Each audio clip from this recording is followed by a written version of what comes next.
장로훈련 메시지 6번에 왔습니다. 제목은 귀한 그릇이 되고 순수한 마음으로 주님을 부르는 사람들과 함께 의와 믿음과 사랑과 화평을 추구함입니다. 디모데 후서는 바울이 그 자신의 영적인 아들 디모데에게 편지를 쓴 거죠. 근데 이 편지의 내용에 세 가지의 주된 목적이 있다고 볼 수 있다는 겁니다. 세 가지의 주된 목적. 첫 번째는 경고의 말씀을 보냈다. 디모데에게. 두 번째, 디모데를 강화시키기 위한 말씀. 그리고 세 번째는 디모데를 격려하는 말씀.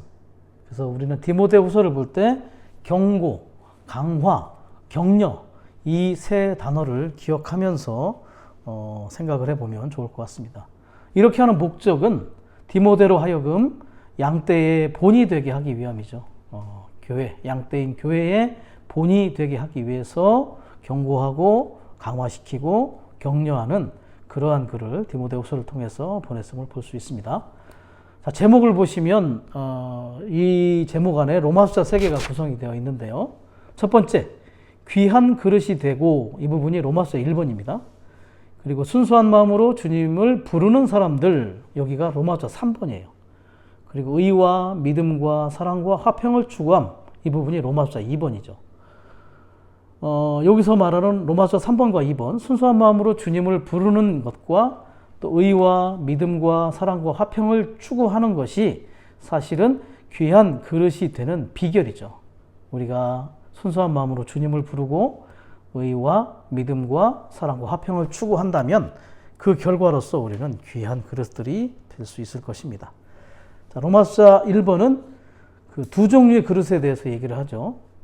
디모데후서 2장 20절과 21절에서 말하는 귀한 그릇들, 그리고 천한 그릇들에 대해서 말하고 있습니다.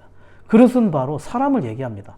그리고 특별히 사람의 혼을 그릇으로 많이 강조하고 이야기를 하고 있는 걸 알 수가 있죠. 자, 바울과 동역했던 사람들 중에 귀한 그릇들, 아마 이름들이 좀 기억이 나실 거예요. 디모데 같은 사람, 또 오네시모로 같은 사람, 그리고 누가, 디도, 마가, 이러한 사람들은 아주 귀한 그릇들로 사역 안에서 쓰임을 받았던 것을 우리가 알 수 있죠. 디모데 같은 사람은 말씀으로 아주 준비되고 잘 장비된, 그래서 말씀을 잘 공급하는 사람이었고 바울과 같은 운이었죠. 그리고 오네시모로 같은 사람은 바울을 목양하고 또 바울을 상쾌하게 했던 사람입니다. 심지어 감옥에 갇혔던 바울을 부끄러워하지 않았어요. 그리고 누가는 바울의 사역여행을 끝까지 동역하고 동참했던 사람이죠. 그리고 디도는 바울과 동일한 영과 보조로서 계속해서 바울과 동역했던 사람입니다. 자, 이와 반면에 천한 그릇들도 있어요. 아마 이름을 들으면 기억이 나실 텐데 후메네오, 또 빌레도, 또 구리세공사 알렉산더 같은 사람들은 아주 비천한 그릇으로 불릴 수가 있습니다. 그들은 바울의 그러한 시대의 사역을 저버리는데 아주 앞장섰던 사람들입니다. 우리가 정말 주님의 회복 안에서 이 시대의 사역 안에서 귀한 그릇들로 발견이 되느냐 아니면 천한 그릇들로서 나타나느냐는 우리의 합당한 태도에 달려있는 것을 볼 수가 있겠습니다. A번은 이제 본성에 관한 건데 이 귀한 그릇들은 신성한 본성 또 구속되고 거듭난 사람의 본성으로 이루어진다는 것이죠. 그렇지만 천한 그릇들은 사람의 타락한 인성으로 이루어짐을 볼 수가 있습니다. 그 관련 구절을 볼 때 에베소서 2장 2, 3절은 그 천한 그릇들에 대한 부분을 얘기하는데 육체의 정욕과 육체의 생각 그리고 육체의 욕구대로 행하는 사람들입니다. 이렇게 행할 때는 사람들이 이제 귀하게 쓰이기는 어렵다고 보여야겠죠. 그리고 베드로후서 1장 4절에서는 신의 본성에 동참하는 걸 얘기합니다. 신의 본성이라는 게 하나님의 그러한 금의 본성에 참여하는 것을 이야기하는 것이죠. 자, B번은 긍휼이 주로 강조되고 있습니다. 긍휼. 그래서 우리가 귀한 그릇들로 예비되는 것은 긍휼에 달려있다. 하나님의 긍휼. 그래서 로마서 9장 21절에서는 귀하게 쓰일 그릇들에 대해서 얘기를 하는데 23절에서는 영광으로 이루도록 예비된 긍휼의 그릇들을 이야기하고 있다는 거죠. 자, 귀하게 쓰일 그릇들. 사실 우리는 다 모두가 진흙 한 덩어리들이죠. 자, 이 진흙 한 덩어리로 토기장이인 하나님께서 그릇으로 만들었습니다. 사실은 쓸모없는 그러한 존재들일 수밖에 없습니다. 사람이 타락한 이후에 그냥 우리는 다만 흙덩어리들, 심지어 창세기에서는 그 흙을 뭐냐 티끌이라고 했습니다. 그 정도로 우리는 아주 이렇게 가치 없는 그런 존재들이었지만, 이 가치 없는 존재들이 어떠한 그릇들로 발견되느냐에 따라서 합당하게 쓰이거나 또 비천하게 쓰이거나 이렇게 하는 모든 것들의 권한이 다 하나님께 있다는 것을 우리는 볼 필요가 있다는 거죠. 그래서 우리가 현재 주님의 긍휼 안에, 회복 안에, 그리고 몸 안에 지켜지고 있다는 것을 알 수가 있습니다. 우리의 어떠함이나 우리의 뛰어남 때문이 아니라 다 하나님의 긍휼 덕분에 우리는 이 회복 안에, 그리스도의 몸 안에, 이 시대의 사역 안에서 보존되고 있다는 것을 알 필요가 있습니다. 그래서 우리는 주님의 긍휼을 더 체험하면 할수록 우리는 더 주님께 귀한 그릇들로 발견될 수 있습니다. C번은 이제 중요한 단어가 설계. 우리는 설계되었습니다. 어떻게? 하나님을 닮도록. 설계가 영어로 뭐죠? 디자인. 하나님은 디자이너이십니다. 아주 뛰어난 디자이너. 그분은 투기장이시고 또 그릇 디자이너, 도공이세요. 아주 우리를 그릇으로 만드는데 아주 탁월한 그런 설계자이시죠. 근데 이 그릇의 목적이 뭐냐면 하나님을 닮도록. 고린도 후서 4장 7절에 보면 이 보배에 질그릇을 담았다고 얘기하는데, 질그릇은 그냥 흙덩어리로 만든 그런 그릇이란 얘기예요. 그렇지만 그 질그릇에 보배를 담았을 때 이 그릇의 가치가 있는 거죠. 사실은 그릇의 가치라기보다는 이제 보배가 가치가 있는 거죠. 그렇기 때문에 이 그릇이 참된 가치를 지니려면 반드시 담는 내용이 중요하다.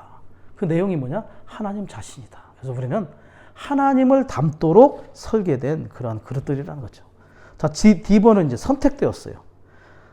그 선택은 뭐냐면 과정을 거치시고 완결되신 삼위일 하나님으로 채워지도록 이렇게 선택된 거죠. 그래서 우리는 하나님을 닮도록, 그리고 하나님으로 채워지도록 이렇게 그릇으로 설계되고 선택된 사람들이라는 것을 알 필요가 있습니다.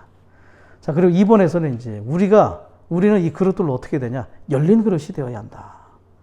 자, 1번에 보시면 하나님의 의도가 그분을 닮고 그분을 표현하는 그릇으로 창조하는 것이었다. 따라서 하나님께서 원하시는 것은 오직 그릇이 열리는 것이다. 그런데 이 열리는 그릇을 얘기하면서 관련 구절 로마서 11장 24절은 뭐냐면 접붙여짐을 얘기하고 있어요. 우리가 다 야생 올리브 나무의 가지였죠. 우리는 원가지인 그 그리스도께 다 접붙여진 자들입니다. 그런데 접붙여진 가지가 원가지에 대해서 열려있지 않다면 어떻게 뿌리와 원가지에서 오는 그러한 진액과 공급을 받을 수가 있겠습니까? 그래서 우리는 반드시 하나님을 향하여 열린 그릇이 될 필요가 있다는 것이죠. 말씀을 전하신 형제님께서 그렇게 얘기했어요. 우리는 주님께 그리 많이 열려있지 않음을 시인해야 한다. 사실 우리는 그렇게 많이 열려있지 않다는 거예요. 심지어 기도하는 시간에도 열려있지 않다. 그래서 우리는 우리 자신을 볼 때 부분적으로 그리고 피상적으로 아주 얕은 방식으로 열려있음을 시인하지 않을 수 없다는 것을 볼 필요가 있다는 거죠. 자, 이번에 아주 중요한 내용인데, 그릇이 열려 있다면 하나님께서 그분의 목적을 성취하실 수 있지만 닫혀 있다면 하나님의 목적은 좌절된다. 자, 아까 우리가 그릇으로 설계되고 선택된 목적이 바로 하나님을 닮고 하나님으로 채워지고 하나님을 표현하는 것이라겠죠. 이것을 한 단어로 이야기한다면 이게 경륜입니다. 그 경륜이 하나님의 목적이잖아요. 그렇기 때문에 하나님을 닮고 하나님을 채워지고 하나님을 표현하는 일을 못한다면 하나님의 목적이 좌절되는 거죠.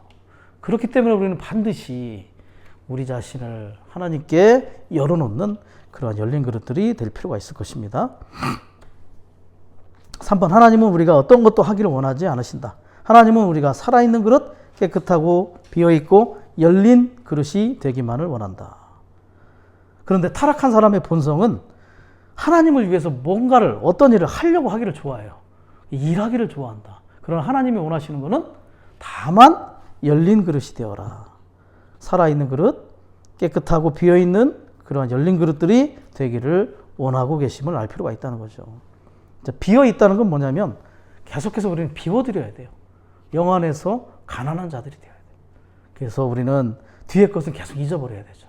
어제 누린 그리스도, 주일에 했던 신원, 너무 누림이 좋은 거 다 잊어버리고 오늘 하루하루 그분이 우리에게 공급해 주시는 은혜에 우리 자신을 열어드릴 필요가 있어요.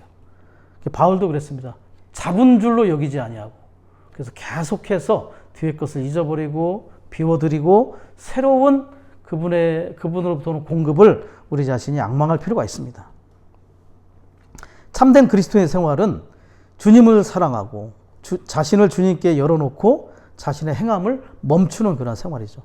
주님이 우리 안에 들어오셔서 모든 것을 하시고 우리는 다만 주님을 닮고 주님을 충만히 채우고 주님의 행하심을 누리는 그러한 생활을 할 필요가 있습니다.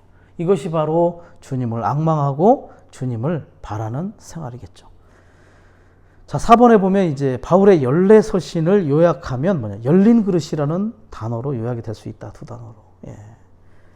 그래서 우리는 다만 열린 그릇이 될 필요가 있어요. 하나님으로 채워지기 위해서 우리 자신을 하나님께 열어드릴 필요가 있죠. 그래서 그분께서 얼마나 많이 우리 안으로 들어오시는가는 우리가 얼마나 그분께 열려있냐에 달려있다는 거죠. 우리 자신이 열려있는 만큼 그분께서는 우리 안에 더 들어오실 수 있고 채워주실 수 있고 그분 자신을 분배에 넣으실 수 있음을 알아야 될 것입니다. 그래서 바울의 열례서신의 참된 본질이 바로 열린 그릇이다, 이렇게 정의할 수 있습니다. 열린 그릇은 바울의 열례서신의 본질, 참된 본질이다. 그렇기 때문에 바울이라는 사람의 사역도 그릇의 사역이었어요. 그죠? 사도행전 9장에서 그 아나니아에게 그 바울에 대해서 소개할 때 주님이 그랬죠. 그는 내가 선택한 그릇이다. 그때부터 그는 선택받은 그런 그릇으로서 일생 동안 열린 그릇으로서 주님을 공급받고 채워지고 그리고 다른 이들에게 이것을 분배하고 전달하는 그러한 그릇의 사역을 했다는 것을 우리는 기억할 필요가 있겠습니다. 자, 한 가지 예를 들자면 마태복음 25장에 보면 열 처녀의 비유가 있죠.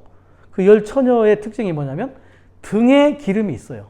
그런데 5은 그릇에 기름이 있지만 5명은 그릇에 기름이 없었어요. 등은 뭐냐면 우리의 영을 얘기해요. 그릇은 뭐냐면 우리의 혼. 그렇기 때문에 우리가 그릇이라는 말을 얘기할 때는 혼을 포함한 우리의 마음이라고 볼 수 있습니다. 그래서 이 여인에게, 5명의 여인에게 그릇에 기름이 있다는 것은 그들의 혼이 하나님의 영으로 채워졌다는 그런 의미입니다. 그래서 이 5명은 항상 무엇을 하기보다는 항상 하나님께 기름을 얻기 위하여 열린 그러한 존재들이었다는 것이죠. 5라는 숫자가 뭡니까? 5는 책임의 숫자예요. 그렇기 때문에 반드시 우리는 하나님 앞에 열린 그릇이 될 책임이 있어요. 왜요? 왜 그러냐면 하나님의 목적을 성취하기 위해서 하나님을 닮고 하나님을 채우고 하나님을 표현하는 그분의 경륜을 성취하기 위해서는 반드시 우리는 열린 그릇이 되어야 할 필요가 있다는 것을 볼 필요가 있습니다. 자, F번에 보시면 우리가 천한 그릇들에서 우리 자신을 깨끗하게 한다면 귀한 그릇들이 될 것이다. 그 디모데후서 2장 21절에 깨끗하게 하다는 뜻을 제가 헬라어로 찾아보니까 에카다이로라는 단어를 쓰는데 이 에카다이로가 뜻이 뭐냐면 청소하다, 일소하다, 제거하다, 근절하다, 뽑아내다, 청산하다, 뭐 이런 뜻을 가지고 있습니다. 그 일소하다라는 말 많이 들어보셨죠? 그리스도인의 50필수과정에 보면 두 번째 조건에 과거를 일소함, 한 번에 다 그냥 청소해서 사라지게 하는 겁니다. 그래서 우리는 어떻게 되냐? 계속해서 우리 자신의 이 타락한 본성과 좋지 않은 면들을 계속해서 깨끗하게 함으로 일소할 필요가 있죠. 비슷한 단어가 이제 고린도전서 5장 7절에 보면 묵은 누룩을 제거하라, 이런 뜻이. 묵은 누룩, 누룩은 이제 죄에 속한 거기 때문에 제거하다, 이런 뜻도 갖고 있어요. 그래서 우리는 계속해서 깨끗하지 않은 요소들을 우리 안에서 계속 제거함으로 깨끗함을 유지할 필요가 있겠습니다. 1번, 우리 자신을 깨끗하게 하는 것은 불의를 떠나는 것이며 내적인 신성한 본성을 외적으로 증명하는 것이다. 1번과 2번은 다 불의를 얘기하죠. 불의. 우리는 불의로부터 떠날 필요가 있다.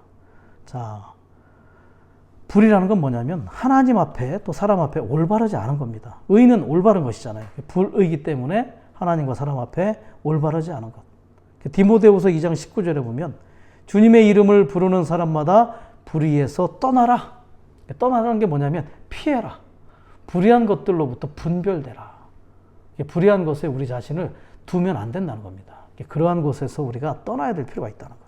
2번, 우리는 불의한 모든 것에서 자신을 깨끗하게 해야 할 뿐 아니라 천한 그릇들에서 자신을 깨끗하게 해야 한다. 이것은 우리가 천한 그릇들에서 멀리 떨어져 있어야 함을 말하는 것이다. 예. 여기도 멀리 떨어져 있다는 것은 분별될 필요가 있다는 거죠. 그리고 3번, 우리가 이러한 부정적인 것들과 부정적인 사람들에게서 우리 자신을 깨끗하게 한다면 귀한 그릇들이 될 것이다. 그래서 깨끗하게 한다는 것은 피하는 겁니다. 더럽혀질 수 있는 요소들로부터 우리를 분별시키는 거죠. 예.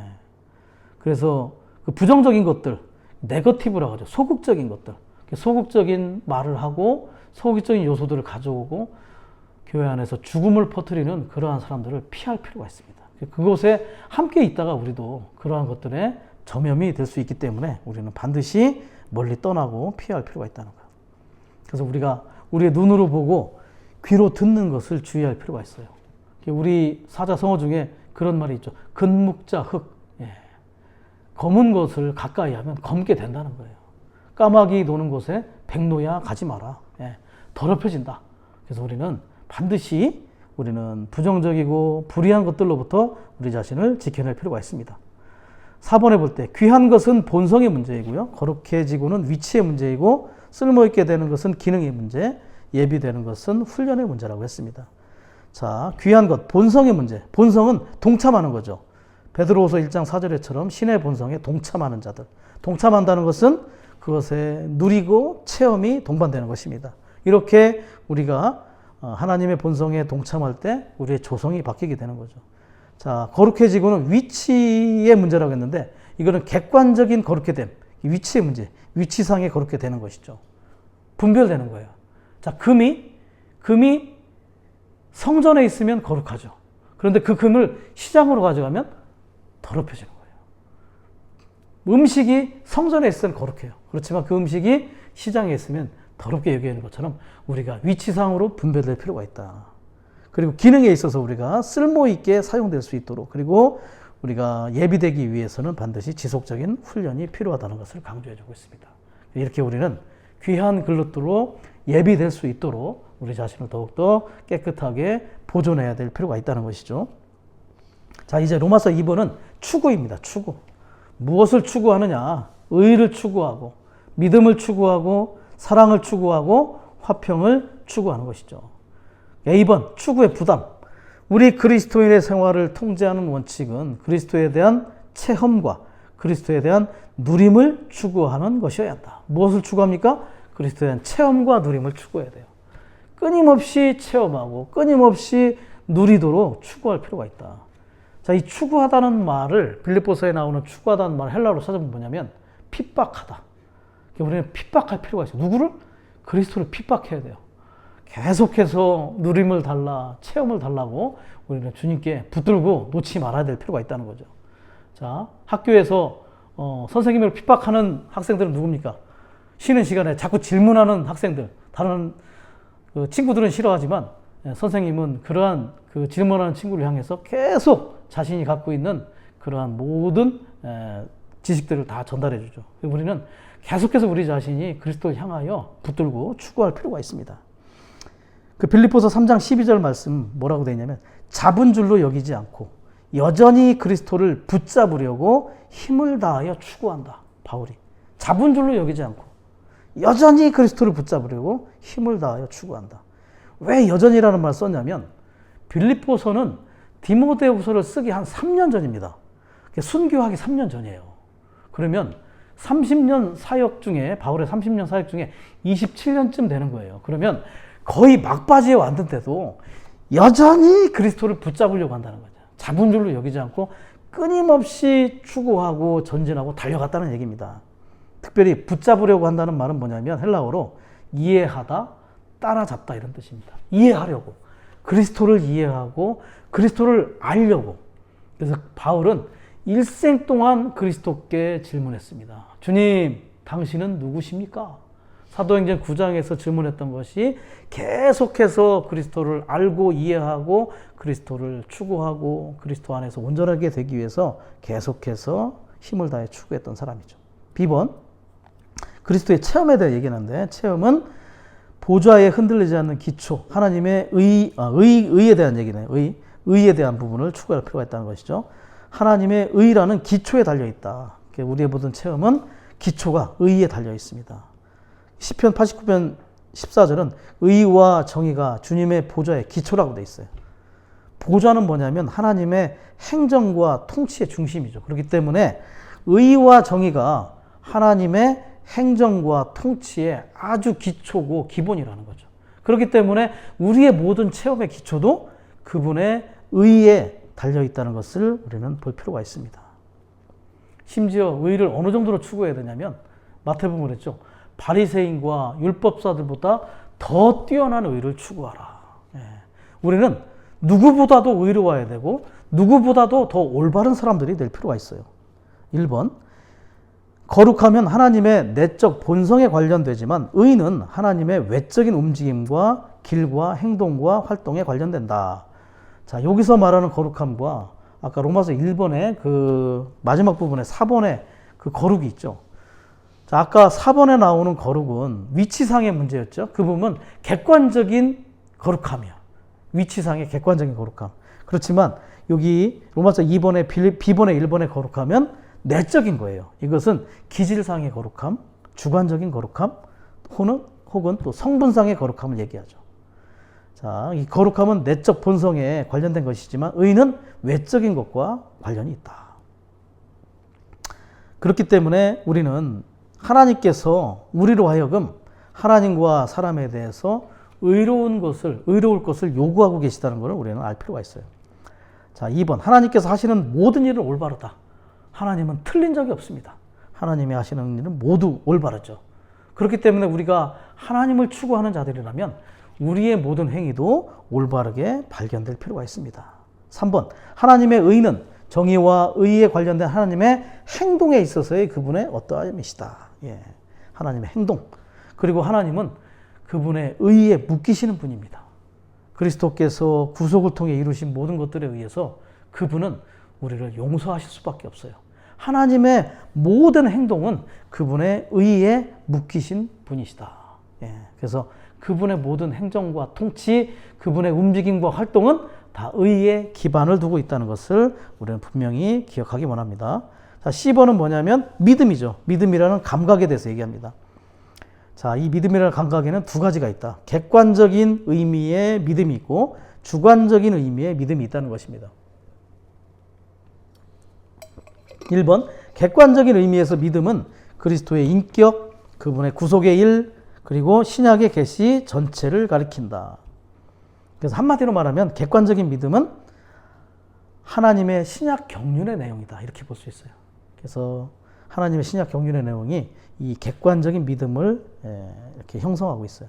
그런데 이 객관적인 믿음의 구성은 6가지가 있는데, 첫 번째 성경, 두 번째 하나님, 세 번째 그리스도, 그리고 그리스도의 일, 구원, 교회입니다. 사실은 성경 안에 있는 내용들이죠. 성경 안에 하나님도 있고 그리스도도 있고 그리스도의 일도 있고 구원도 있고 교회도 있습니다. 그렇기 때문에 이러한 객관적인 믿음을 구성하는 것은 성경이다. 성경 안에 있는 하나님, 그리스도, 그리스도의 일, 구원, 교회. 자, 이런 모든 것들이 신약의 계시 전체이고 하나님의 신약 경륜의 내용임을 알 수가 있습니다. 자, 이제 주관적인 의미의 믿음입니다. 이것은 뭐냐면 믿는 행위이라는 행위. 근데 중요한 게 이 믿는 행위가 어디서 오냐면 그리스도를 아는 데서 온다. 우리가 그리스도를 알면 알수록 우리의 믿음에 대한 행위가 더 분명해진다는 거죠. 그래서 그리스도에 대한 우리의 감상, 그리스도에 대한 매력, 이런 것들에 대한 반응이 사실은 주관적인 믿음이라는 거예요. 그래서 한마디로 정의한다면 주관적인 믿음은 객관적인 믿음의 그러한 진리에 대한 우리의 반응이다. 객관적인 믿음에 대한 반응이 주관적인 믿음이라는 것을 우리는 알 필요가 있습니다. 자, 3번. 믿음으로 우리는 하나님에게서 태어나 그분의 아들들이 되어 그분의 생명과 본성에 동참함으로 그분을 표현한다. 어려움 없죠? 4번. 그리스도에 대한 믿음으로 우리는 그리스도 안에 넣어져 그분의 몸의 지체들이 된다. 지체들이 되어 그분을 표현하기 위해 그분의 온 존재를 공유하게 된다. 자, 이제 객관적인 믿음에 대한 주관적인 어떠한 반응과 그런 결과들이 나타나는 거죠. 자, 5번은 믿음이 인격이라는 걸 가리키는데, 진정한 믿음은 우리 안으로 주입되시어 그리스도를 믿게 하는 우리의 능력이 되시는 그리스도 자신이 믿음이다. 주 예수님은 우리 안으로 주입되신 후에 자연스럽게 우리의 믿음이 되신다. 진정한 믿음은 인격이신 그리스도 자신, 어떤 그리스도? 우리 안에 주입되신 후에 자연스럽게 우리의 믿음이 되신 그리스도 자신이 믿음이라는 것이죠. 그래서 믿는 이들의 믿음은 그들 자신의 믿음이 아니라 그들의 믿음이 되시려고 우리 안으로 들어오신 그리스도께서 믿음이시라는 걸 우리는 볼 필요가 있습니다. 자, 6번 디모데후서 1장 19절 후반부에 나오는 믿음은 객관적인 것으로서 우리가 믿는 내용을 가리키지만 2절의 시작 부분에 있는 믿음은 주관적인 것으로서 우리의 믿는 행위를 가리킨다. 그러니까 객관적인 믿음은 내용, 주관적인 믿음은 행위, 이렇게 두 가지가 또 분리가 되겠죠. 로마서 10장 17절을 보면 이 믿음이 어디서 오는지를 얘기해요. 로마서 10장 17절. 믿음은 들음에서 온다. 듣는 데서 옵니다. 듣는 것은 어디서 듣냐? 그리스도의 말씀을 듣는 것이죠. 그런데 이 듣는 것이 우리의 보는 것을 결정합니다. 듣는 것은 보는 것과 같은 것이고, 보는 것은 또 그리스도를 아는 것과 같은 거예요. 그렇기 때문에 듣는 게 굉장히 중요하죠. 그리스도의 말씀을 듣고 그 듣는 것이 보는 걸 결정하고, 그 보는 것은 그리스도를 아는 것을 결정한다. 이것이 바로 믿음이라는 거죠. 그래서 우리는 어떻게 해야 됩니까? 최선을 다해서 이 그리스도의 말씀을 기도로 읽어야 한다. 최선을 다해서. 그리고 사역의 말씀들, 1년에 7차 집회에 나오는 개요들까지도 우리는 기도로 읽을 필요가 있다. 그래서 우리는 계속해서 말씀을 기도로 읽고 개요를 기도로 읽음으로 그 안에서 우리에게 하시는 말씀을 듣고 보고 그리스도를 아는 자들이 되어야 한다. 그것이 우리의 믿음이 된다는 거죠. 자, 두 번째, 믿음은 하나님과 그분의 말씀을 믿고 신뢰하는 것이다. 세 번째, 믿음은 삼위일 하나님의 풍성을 감상하고 실질화하는 것이다. 이게 중요해요. 실질화. 믿음은 삼위일 하나님의 무한한 풍성을 감상하고 실질화하는 것이다. 그리고 받아들이는 거예요. 음악은 어떤 기관으로 실제로 합니까? 음악은 귀라는 기관으로 실제로 하죠. 아름다운 경치는 눈으로 실제로 합니다. 영의 반응을 통해서 삼위일 하나님의 어떠함을 실제로하면 그것이 우리의 믿음이 되는 거예요. 그래서 영이라는 기관을 사용해서 삼위일 하나님의 풍성하심과 어떠하심을 우리가 실제로할 때 그것이 우리 안에 믿음이 되는 것입니다. 믿음은 항상 선한 양심 그리고 순수한 양심과 함께합니다. 그렇기 때문에 선한 양심과 순수한 양심을 소유하고 있다는 것은 하나님의 신약 경륜의 비밀의 표준 안에서 우리가 살고 있고 믿음을 저버리지가 않고 있다는 것을 우리가 알 수 있다는 거죠. 그래서 강조하는 게 뭐냐? 우리 그리스도인의 인생의 가장 큰 특징이 믿음이어야 한다. 우리 인생의 모든 특징이 믿음이어야 한다.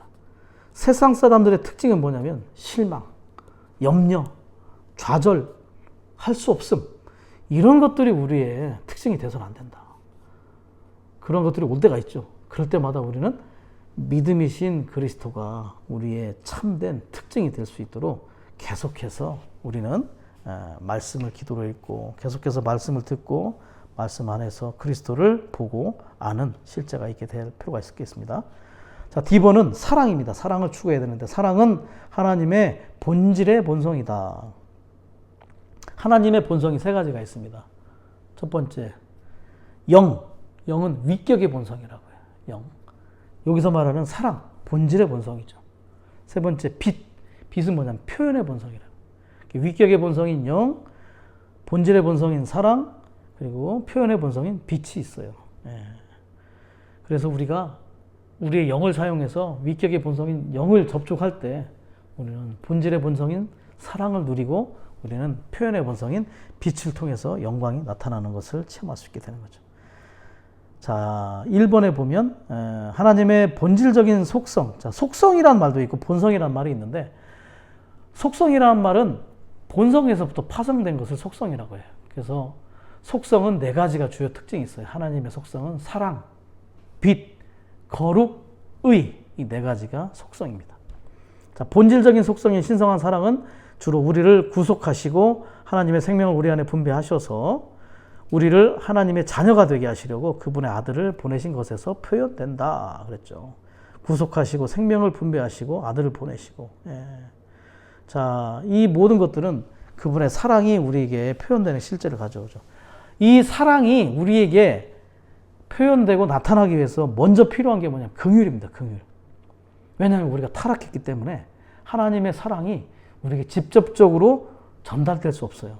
그래서 그분은 우리를 긍휼히 여기셔서 허물과 죄로 죽었던 가련한 상태에 있는 우리를 긍휼히 여기심으로 우리가 사랑을 받을 수 있는 그러한 합당한 위치로 우리를 인도하시는 걸 볼 수 있습니다.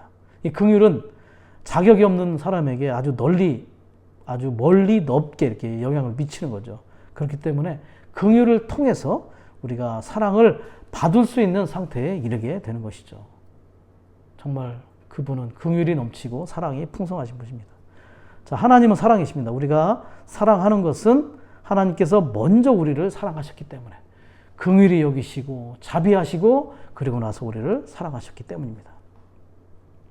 사랑 안에 우리가 거하는 것은 하나님 자신인 이 사랑으로 다른 사람들을 습관적으로 살아가는 삶을 사는 것이다. 우리가 어떻게 다른 이들을 습관적으로 사랑할 수 있겠습니까? 쉽지 않죠. 우리의 사랑은 안 됩니다. 다만 하나님의 사랑이 우리 가운데 도달될 때 가능한 거죠. 그래서 우리가 하나님으로 계속 분배를 받으면 받을수록 우리가 사랑이신 하나님이 되는 거예요. 사랑이신 하나님으로 조성되는 거죠. 우리 안에 조성된 하나님의 사랑이 우리로 하여금 습관적으로 다른 사람들을 사랑하도록 이 하나님의 사랑이 반응으로 나타나는 겁니다. 우리가 몸의 지체들을 사랑할 때 그 사랑은 천연적인 타고난 사랑이 아니라 우리 안에 분배된 사랑의 조성을 통해서 그 조성된 사랑이 반응하는 것임을 우리가 알 필요가 있다는 것이죠. 이러한 사랑을 아가페 사랑이라 하죠. 찬송가 788장입니까? 전체가 사랑스러운. 그래서 우리는 아주 뭐라고 하죠? 폐쇄된 사랑? 뭐라고 하죠? 그 사랑을 이렇게 좀 좁은 사랑. 마치 야곱이 요셉만을 사랑했던 편협한 사랑이 아니라 넓은 사랑을 해야 돼요. 야곱도 요셉만을 사랑했기 때문에 결국 요셉에게 문제가 생긴 겁니다. 다른 형제들이 요셉을 미워하게 됐거든요. 우리도 교회 안에서 전체를 사랑하는 하나님의 사랑으로 넓어질 필요가 있습니다. 이렇게 우리의 사랑이 더 넓어질 필요가 있죠. 그래서 우리는 이 마지막 시대에 이 사랑이라는 것이 한 번은 다루어질 필요가 있다. 우리 안에서. 고린도전서 13장에서도 사랑이라는 것을 한 장에 다 하라는 걸 보면은 우리가 이 사랑이라는 덕목, 사랑이라는 본성, 사랑이라는 속성이 우리에게 얼마나 중요한지를 보여주는 것이죠. 사랑의 반대가 뭘까요? 사랑의 반대는 여러 가지가 있겠지만 마음 상하는 것이 있습니다. 마음 상하는 것. 네. 다른 사람을 사랑으로 덮어주지 못할 때 우리는 누군가에게서 오는 마음 상함이 있죠. 그런데 그 마음 상함은 사탄에게 이용당할 수 있는 여지가 있는 그 사탄의 메신저 역할을 한다는 거예요. 그렇기 때문에 이 감정이 마음 상해 있을 때 생각이 열리고 그 생각을 통해서 우리는 혈과 육의 싸움이 나타나게 되고 교회에게 손상을 가져오기 때문에 우리는 반드시 우리의 상한 감정들 다 치유할 필요가 있습니다. 이렇게 비유를 하셨어요.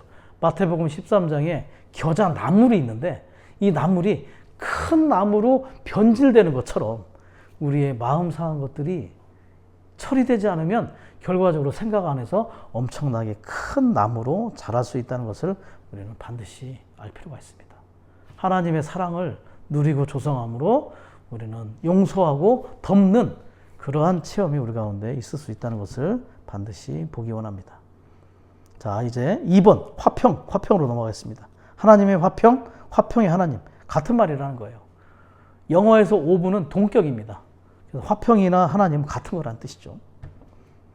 그래서 하나님의 화평, 이 하나님의 평안은 두 가지의 특징을 가지고 있어요. 두 가지의 요소가 있는데 첫 번째, 고민에 대한 안정제다 이렇게 얘기합니다. 모든 고민에 대한 안정제가 하나님의 평안이고 염려에 대한 해독제가 하나님에 대한 평안이다. 왜냐하면 요한복음 16장 33절에 이런 말이 있습니다. 평안의 하나님께서 그리스도 예수님 안에서 우리의 마음과 생각을 지키신다. 우리의 마음과 생각이 지켜지면 평안해집니다. 그분께서 우리를 지키실 수 있도록 계속해서 우리 자신이 열릴 필요가 있겠죠. 1번에 보면 로마서 16장 20절 말씀이 있는데 이 로마서 16장 20절은 화평의 하나님을 얘기합니다. 그리고 빌립보서 4장 7절은 하나님의 평안, 같은 거라는 거예요. 화평의 하나님이나 하나님의 화평이나 하나님의 평안이나 같은 것이다. 특별히 로마서 16장 20절에서 화평의 하나님께서 속히 사탄을 여러분의 발 아래 짓밟히게 하실 것입니다. 지금은 사탄이 득세할 수 있지만 이 화평의 하나님께서 어느 날 사탄을 짓밟으실 것이고 그분을 누릴 때마다 짓밟힘을 우리는 체험하게 된다는 것이죠. 빌립보서 4장 7절의 말씀은 하나님의 평안이 우리의 마음과 생각을 지키신다는 걸 얘기합니다. 자, 2번 화평의 하나님은 우리의 마음을 지키시고 그리스도 예수님 안에서 우리의 마음과 생각을 순찰하신다. 우리의 마음과 생각을 순찰하셔서 지켜주시고 평안을 유지해주는 그러한 체험을 하게 된다는 것을 우리에게 보여주고 있는 것입니다. 자, 우리가 앞서서 우리가 추구했던 의와 믿음과 사랑이 없다면 이러한 화평은 우리 가운데 없습니다. 그래서 우리는 반드시 앞에 있는 선행된 의와 믿음과 사랑을 추구함으로 말미암아 이런 화평이 우리 가운데 결과적으로 나타남을 체험할 필요가 있는 것이죠. 자, 3번입니다. 3번은 하나님의 화평과 화평의 하나님은 하나이다. 자, 데살로니가전서 5장 23절의 말씀인데요. 우리를 거룩하게 하시는 화평의 하나님, 우리를 거룩하게 하시는 화평의 하나님을 얘기하는데 하나님께서 우리를 거룩하게 하실 때 화평이 오는 것을 알 수가 있습니다. 이 거룩과 화평이 연관성이 있다는 것을 우리가 알 필요가 있는 것이죠. 자, 새 예루살렘을 얘기할 때 뭐라고 얘기하죠? 새 예루살렘? 거룩한 성, 새 예루살렘이라고 얘기하죠. 거룩한 성. 그런데 거기서 얘기하는 새가 뭡니까? 새. 새라는 말은 하나님이 우리 안에 내재적으로 조성되어 있다는 뜻입니다. 왜냐하면 하나님 외에 새로운 것이 없기 때문에. 하나님만이 우리에게 새로운 분이죠. 그리고 예루는 뭐냐면 예루는 기초라는 뜻이에요. 기초. 그리고 살렘은 평안이라는 뜻입니다. 평안, 화평. 그렇기 때문에 거룩한 성은 하나님에 의해 내재적인 조성이 있는 평안의 기초 이런 뜻을 얘기하는 것이죠. 살렘이란 말, 샬롬이라고 인사를 하죠. 샬롬. 그게 평안입니다. 평안. 그래서 우리가 거룩하게 되면 될수록 우리가 거룩하게 된다는 건 기질적으로 거룩하게 되는 거예요. 그래서 우리의 괴팍한 기질이 거룩하게 될수록 변화될수록 우리 안에 평안과 화평이 있게 된다. 예. 자, 그리고 하나님의 아까 주된 네 가지 속성이 있었죠. 네 가지 속성. 그건 뭐냐면 사랑, 거룩, 빛, 의입니다. 사랑과 거룩과 빛과 의. 그런데 사랑과 거룩이 연결되고요. 빛과 의가 연결됩니다. 자, 그 사랑과 거룩이 연결되는 것은 이제 베드로의 노선이라고 하고 빛과 의가 연결되는 것은 요한의 노선이라고 합니다. 우리가 빛 가운데 있을 때 우리가 의롭게 되죠. 빛이 없고 어둠 가운데 있으면 우리가 불의하게 되는 것을 알 필요가 있습니다. 자, 근데 사랑과 거룩이 연결되는 건 쉽지는 않죠. 근데 이렇게 보면 좋을 것 같아요. 그 부모의 사랑을 특히 받지 못했던 어린이들이 나중에 커서 이렇게 좀 이렇게 범죄자가 되는 경우가 많죠. 사랑이 부족하면. 사실 우리도 하나님의 사랑과 단절되어 있었기 때문에 우리의 기질이 괴팍해진 것입니다. 사실은. 그렇기 때문에 우리는 하나님의 사랑으로 다시 분배받고 조성될 필요가 있는 것이죠. 그럴 때 우리의 기질이 거룩하게 되고 거룩하게 된 만큼 우리는 어떻게 되냐면 더 평안 가운데 있게 된다는 것을 우리는 체험할 수 있는 것이죠. 자, 또 한 가지 특징이 여기서 나오죠. 4번에 보면 우리의 체험에서 화평은 은혜에서 산출된 상태이다. 은혜는 실질이고 화평은 상태이다. 그래서 한마디로 말하면 뭐냐면 은혜를 누린 결과가 평안이고 화평이라는 거예요. 자, 고린도후서 13장 14절에 보면 하나님의 사랑이 나오죠. 아버지의 사랑, 그리고 주 예수 그리스도의 은혜가 나오고 성령의 교통이 나옵니다. 사실 실제적으로 보면 아버지의 사랑이 우리에게 곧바로 도달되지는 못해요. 그 아버지의 사랑이 우리에게 도달된 것을 주 예수 그리스도의 은혜라고 하는 겁니다. 그리고 그 은혜를 누릴 때 사실은 화평이 오게 되고 평안이 오게 되는 거죠. 그런데 이 화평의 결과가 뭐냐면 건축이에요.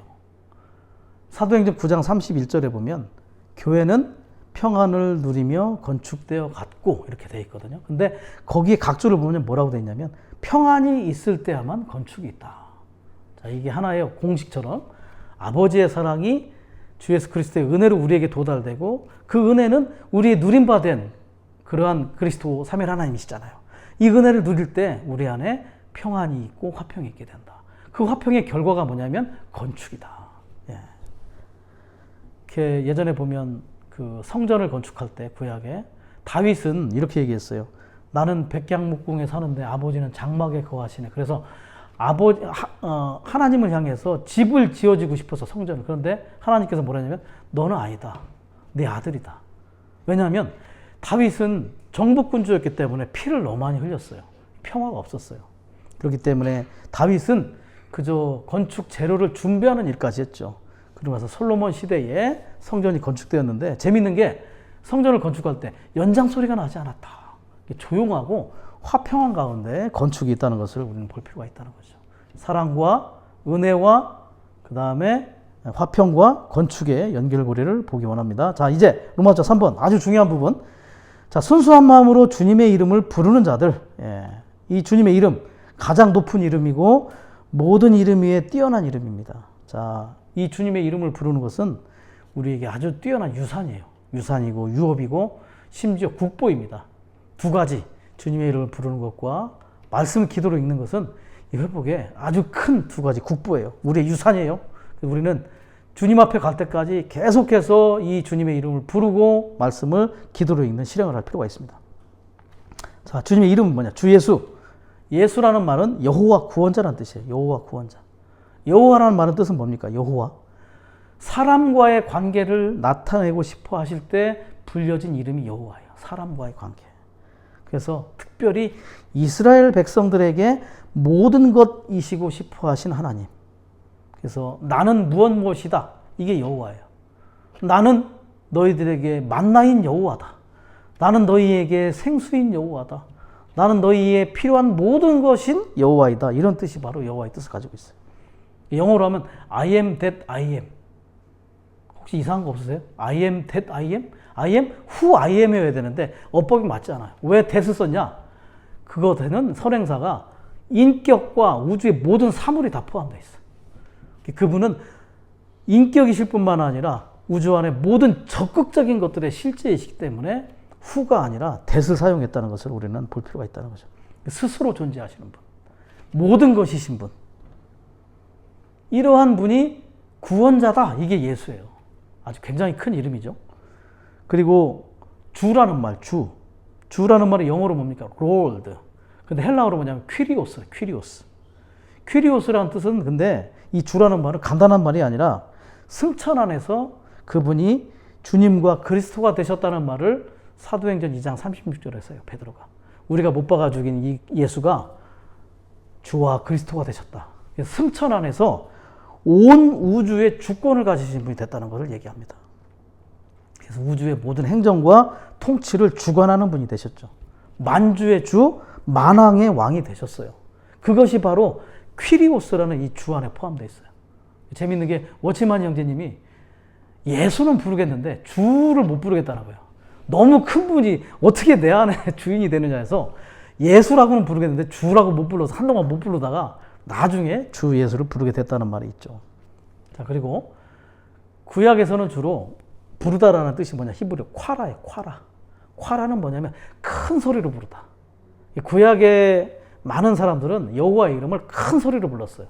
예레미야 애가에 보면 깊은 구덩이에서 큰 소리로 여호와의 이름을 부르는 것을 볼 수 있죠. 그리고 헬라어에 보면 헬라어에 부르다는 에피칼레오. 에피칼레오가 뭐냐? 뜻은 누군가를 구체적으로 부르다. 이름을 구체적으로 부르는 거예요. 그리고 불러내다.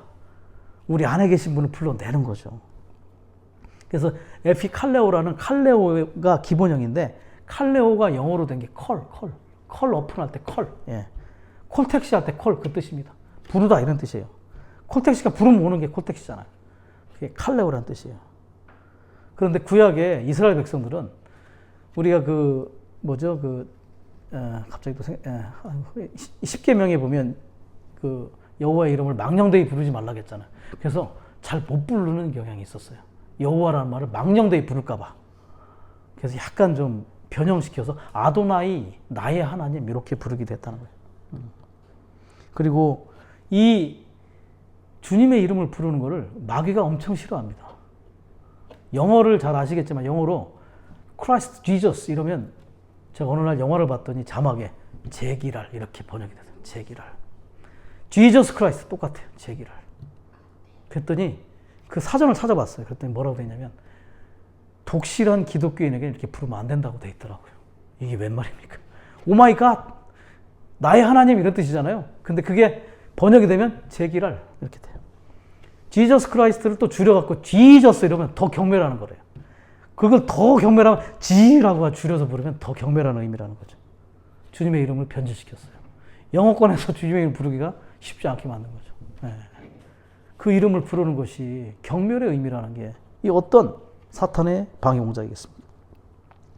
사역의 말씀에서 우리에게 제시하는 건 주님의 이름을 부르면 부를수록 우리가 열린 그릇이 된다. 부르면 부를수록 열린 그릇이 되고 부르면 부를수록 우리가 얼마나 불의한지를 깨닫게 한다. 계속해서 그래 주님의 이름을 부를 필요가 있죠. 자, 그래서 순수한 마음으로 불러라. 순수한 마음. 여기서 얘기하잖아요. 그리고 매일 불러라. 시편 88편 9절에 매일 불러라. 그리고 부르는 것은 첫 번째 호흡하는 것이다.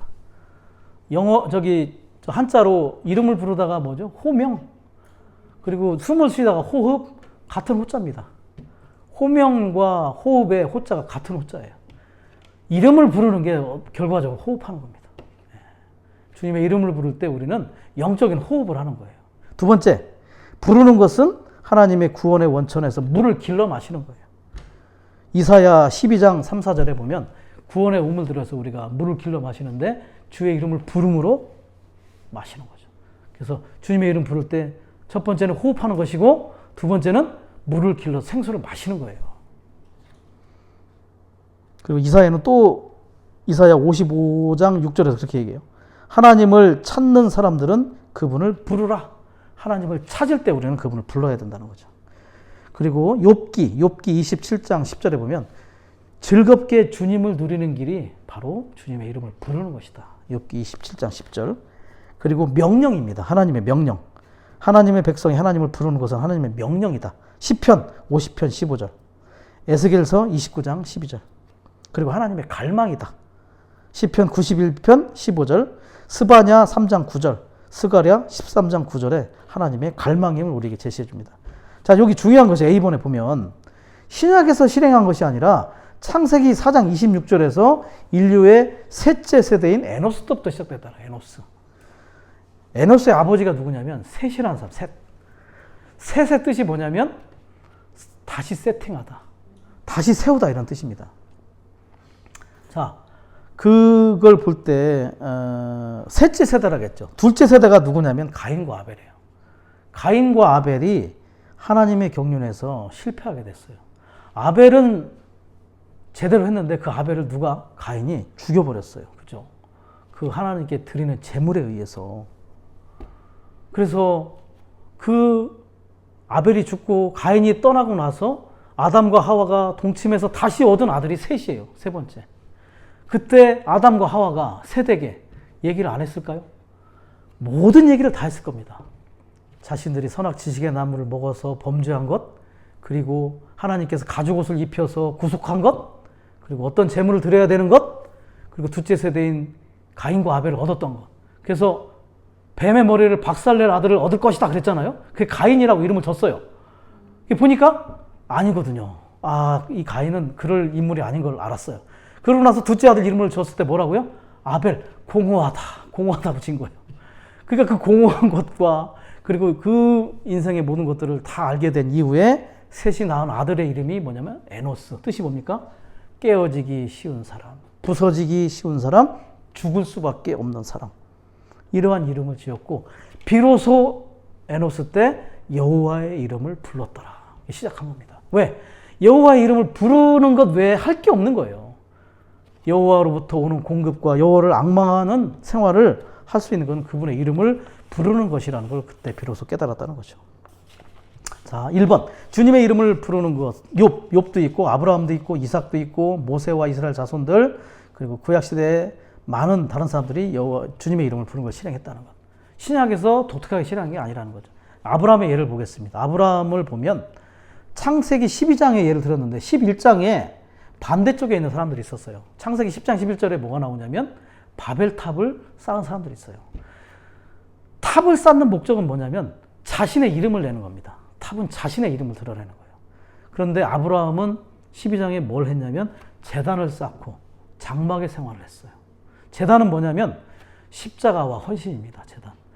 자, 탑은 자신의 이름을 지었지만 자신의 이름을 내는 거지만 제단을 한 건 자신의 이름을 부인하고 십자가와 헌신 안에서 주님을 드러내는 거죠. 장막 생활을 했다는 건 뭐냐면 이 땅에 정착하지 않는 생활을 했다. 나그네 생활.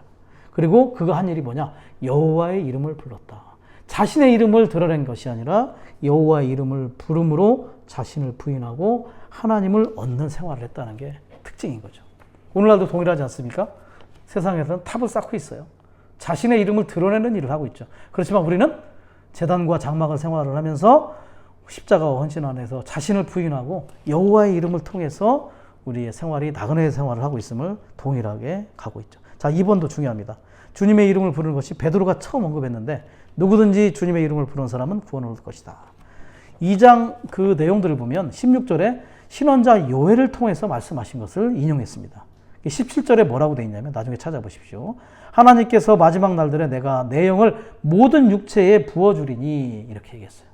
18절에도 내 영을 부어주리니 그리고 21절에 이렇게 얘기하죠. 누구든지 주님의 이름을 부르는 사람은 구원을 얻으리라.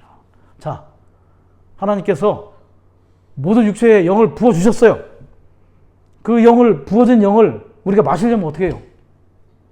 입을 벌려야 될 거 아닙니까? 주님의 이름을 부름으로 벌려서 그 부어진 영을 받아 마시는 거예요. 예.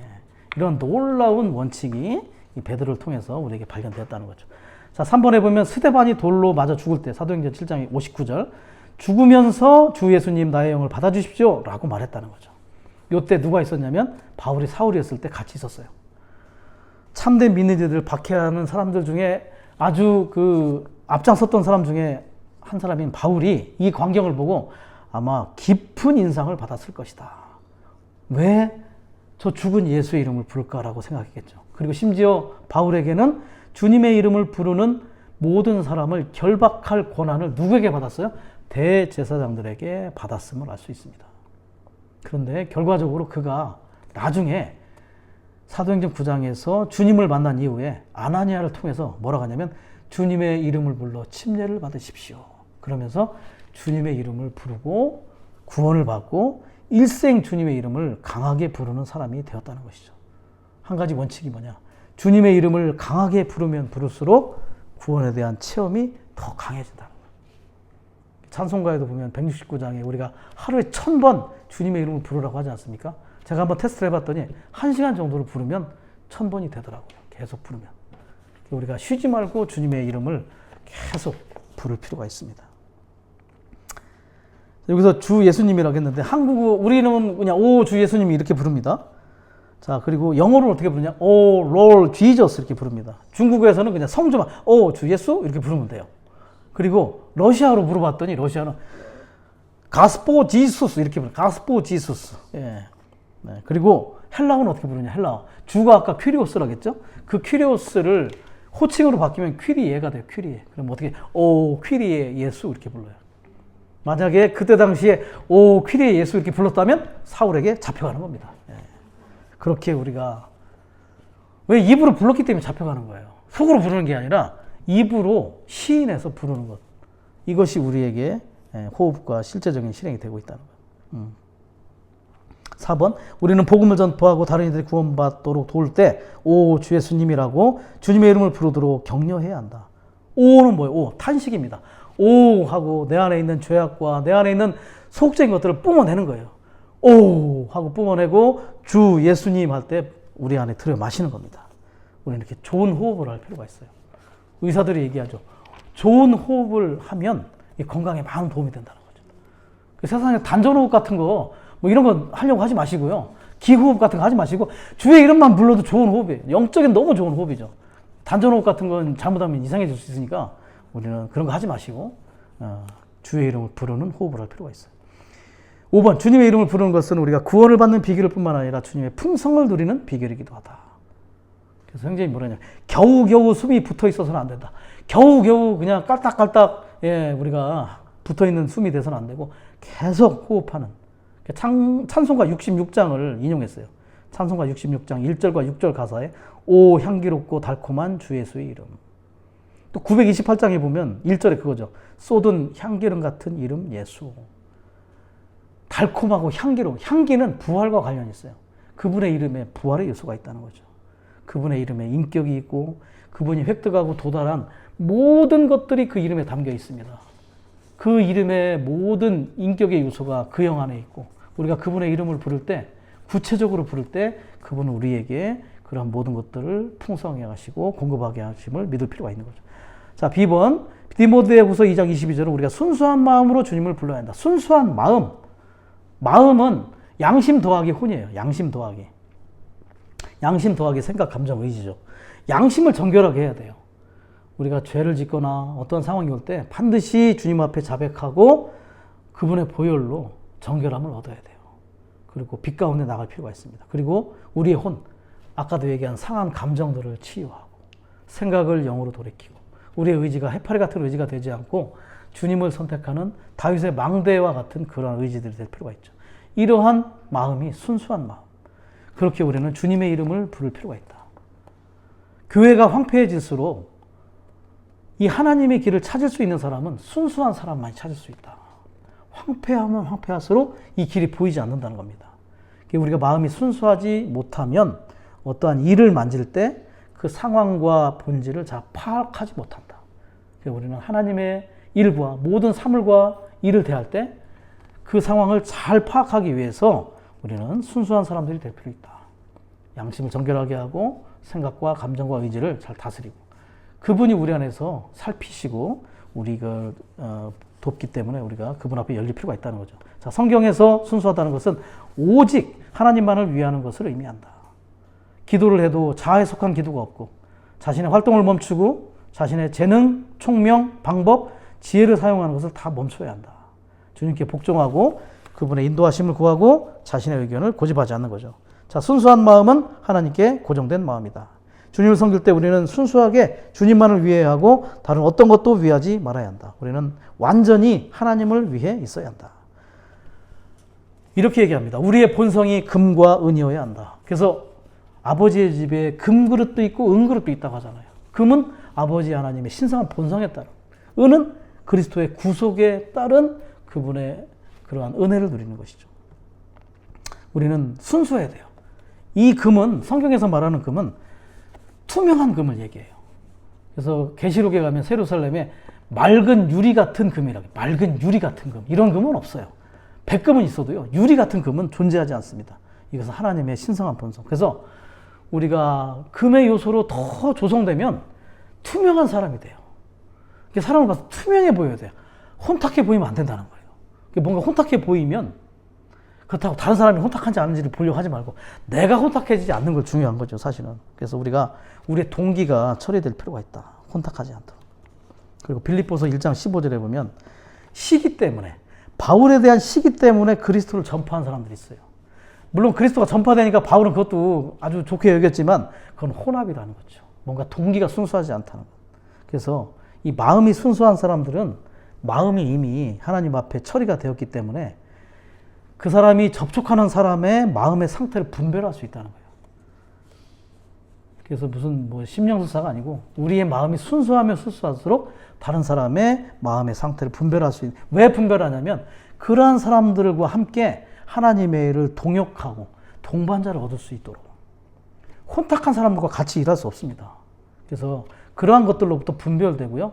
하나님 앞에 순수한 사람들의 상태를 살펴서 그들과 함께 하나님의 일을 할 수 있는 동역자와 동반자를 얻을 수 있기 때문에. 바울에게는 많은 동역자들이 있었잖아요. 로마서 16장에 보면 얼마나 많은 동역자들을 언급합니까? 그들이 다 이렇게 순수한 사람들이었고 바울이 순수한 사람이었기 때문에 그런 것들을 이렇게 볼 수 있었다는 걸 우리가 알 필요가 있는 거죠. 자, 4번입니다. 우리의 초점은 주님을 부르고 순수한 마음을 갖는 것이어야 한다. 이렇게 얘기합니다. 주님을 믿고 주님을 사랑하는 것만으로 만족해서 안 된다. 주님의 이름을 부름으로 그분의 풍성을 누려야 하는데 이 이름을 부르는 게 열쇠라는 거예요. 어디 건물에 들어가려면 열쇠가 있어야 되잖아요. 요즘에는 뭐 열쇠보다는 비번을 이렇게 눌러서 들어가잖아요. 근데 열쇠가 없고 비번이 없으면 어떻게 들어갑니까? 그런 사람은 어떻게 밖에서 이 건물 참 멋지네, 멋있네 이런 거다. 그죠? 그리고 이렇게 힐스테이트에서 청사포 바다를 보면 얼마나 멋있을까? 직접 들어가서 보는 게 아니고 열쇠가 있다는 거. 그 열쇠가 바로 비번이 주님의 이름을 부르는 것이라는 것을 우리가 알 필요가 있습니다. 그 이름을 부를 때 건물 안에 있는 모든 풍성을 우리가 누릴 수 있다는 것을 알아야 된다는 거죠. 우리의 포커스가, 초점이 이것입니다. 우리는 혼합돼서는 안 돼요. 그래서 우리는 순수한 사람과 순수하지 않은 사람을 엮어서도 안 되고요. 주님을 의지하는 사람과 주님을 의지하지 않는 사람을 이렇게 혼합해서도 안 되고, 주님의 인도를 받는 사람과 자신의 방법으로 일하는 사람을 함께 엮어서 동역할 수 없음을 볼 필요가 있습니다. 몇 가지 사항을 말씀드리고 마치겠는데, 첫 번째, 우리가 불순하다면요, 우리의 불순함이 우리를 죽인다는 거예요. 그래서 우리의 불순함의 첫 번째 희생자는 바로 자신이다. 그 불순함이 우리를 천한 그릇이 되게 하잖아요. 그 천한 그릇들이 됨으로 말미암아 하나님의 풍성을 공급받지 못한다면 우리는 그냥 영적인 죽음이죠, 사실은. 그리고 두 번째, 마음이 순수한 사람들만이 하나님의 일 안에서 전진할 수 있다. 왜냐하면 마음이 순수한 사람들만이 하나님을 갈망하고 하나님을 추구하기 때문이다.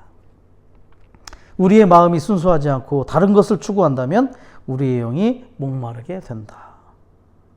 우리가 목마르게 되는 이유가 마음이 순수하지 않고 다른 걸 추구하기 때문이라는 거죠. 마음에서 가장 중요한 방면이 순수함이다. 마음이 순수하지 않을 때 영과 동역하지 않는다는 거예요. 우리 안에서도 우리의 마음이 영과 동역을 해야 되는데 마음이 순수하지 않으면 영과 동역을 할 수 없다.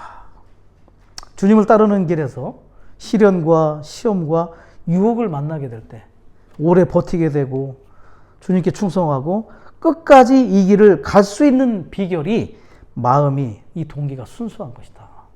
우리가 동기가 순수하지 않고 마음이 순수하지 않으면 우리가 이 길을 끝까지 갈 수 없다는 거예요. 그 전에 그러한 많은 기라성 같은 동역자들 있잖아요. 다 회복을 떠났어요. 여러 사람들이 있죠. 한국에도 해외에도.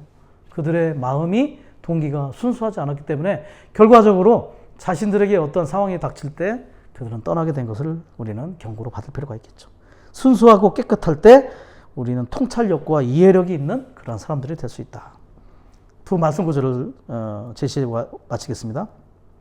잠언 4장 23절인데요. 늘 깨어 내 마음을 지키라. 마음에서 생명의 근원이 나오기 때문이다. 여기서 지키다는 말의 히브리어가 나차르인데 이건 뭐냐면 보호하다. 또 하나 망보다. 지키라는 건 뭐냐? 망보는 것도 있다는 거예요. 우리 마음을 이렇게 망보래요. 혹시 딴 길을 세고 있는지, 순수하지 않은지 계속해서 우리는 살필 필요가 있다는 거죠. 두 번째, 시편 7편 9절. 의로우신 하나님, 사람의 마음과 속부분을 시험하시는 하나님. 그분은 우리를 시험하시는 분. 우리의 속부분. 그래서 우리는 그분께 계속 열어드리고요. 그분이 우리를 비추시고 살피도록 허락해드릴 필요가 있습니다. 그럴 때 그분이 우리를 계속해서 살피시고 우리를 또 깨끗하게 하시는 그러한 일을 하시게 되겠죠. 그래서 우리는 주님 앞에 이 마지막 시대에 더 정말 깨끗하고 순수한 그릇들로 발견됨으로 말미암아 이 그릇의 사역을 동참하는 자들이 되기 원합니다. 귀한 그릇들로 더 발견될 수 있도록 주님을 앙망하는 자들이 될 수 있기를 원합니다. 주님을 찬양합니다. 아멘.